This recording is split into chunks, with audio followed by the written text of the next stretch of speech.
Hi, Kyndra here. I'm going to talk about the astrology signs today. And the way I'm going to explain it is that there are three types of modalities within astrology. There's the cardinal signs, the fixed signs, and the mutable signs.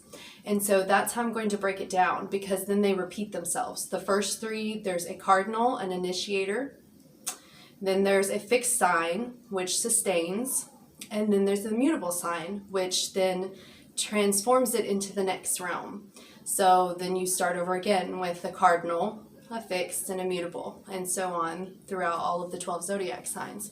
So for this video, I'm going to be doing Aries, Taurus, and Gemini. So Aries is the only fire cardinal sign. It's ruled by Mars. It is about masculine energy. It's very much aggression or assertion. It's the dominant warrior type energy. It can, in channeled, properly, it can be used as like a self-identity tool. Because it's the first house and it rules the self. It is Aries. It's the first sign of the zodiac, and its opposite, it's Libra, where you unite with a partner. So with Aries, it is about the self, like I said, and Mars energy is sometimes taken into the vitality of the body. So when you're having Aries house transits or you're having Mars transits, you're going to probably feel something with the physical body, or there will be a change with the physical body.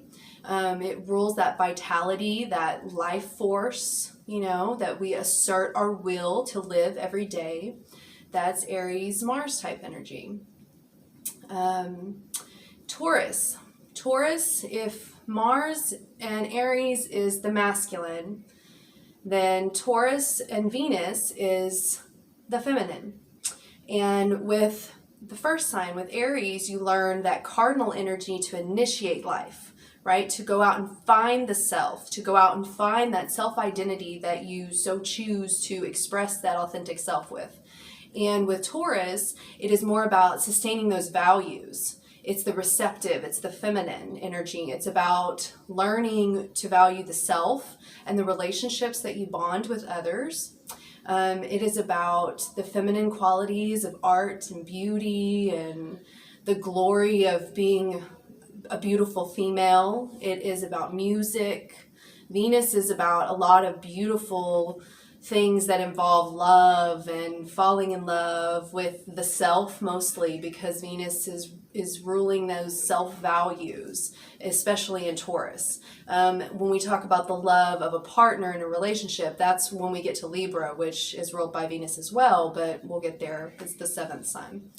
But for Taurus, Taurus is an earth sign, and it's a fixed sign. So it can be very stubborn in its ways. It can be very fixed. It's just very much a fixed earth energy. Earth energy is very grounded. It's very stable. It likes the routine of things. It likes when things are done a specific way. It is definitely a receptive, like waiting for that energy to come to it, versus the Mars energy, which was going towards something, initiating with that cardinal energy. So the fixed energy is different. All of the modalities are going to present themselves differently depending on the planet that rules the sign that the modality is in, because that is if it's a masculine sign or a feminine sign or a neutral sign like the Mercury ruled ones. And on to Geminis. Geminis are ruled by Mercury, and Mercury is a neutral sign. It's not masculine or feminine. It can take on the characteristics of the sign it's in, or if it touches a planet in a specific way, it can turn benefic or turn malefic, depending on the aspect between the planets. Gemini energy is all about information and like getting all the details of everyday activities. They're all about short-term traveling, anything having to do with like news or media type stuff. They're all about, they love little gadgets. They love anything that has to do with electronics or internet stuff, which is, the higher octave of Mercury is Uranus, and that's what rules the internet. Gemini energy loves to be playful and flirtatious and kind of like butterflying out into the world, because the thing is, the first sign, like I had said before, Aries, was about finding the self. And then Taurus was about finding those self-values of the self, like valuing the self. Then you come into Gemini, and the self isn't really that important here. It's more about the surroundings. Like, you're going out into the world. It's like, oh, I'm a teenager and can drive a car now. That's such a Gemini kind of example, you know, like going out as a teenager, driving the car for the first time by yourself, you know, going on this little short trip, you know, somewhere, and being independent, exploring your world around you, because you've already established the self with Aries, the self-value with Taurus. Now you're trying to learn how to take those values of yourself and the self-identity that you have into the world and expand.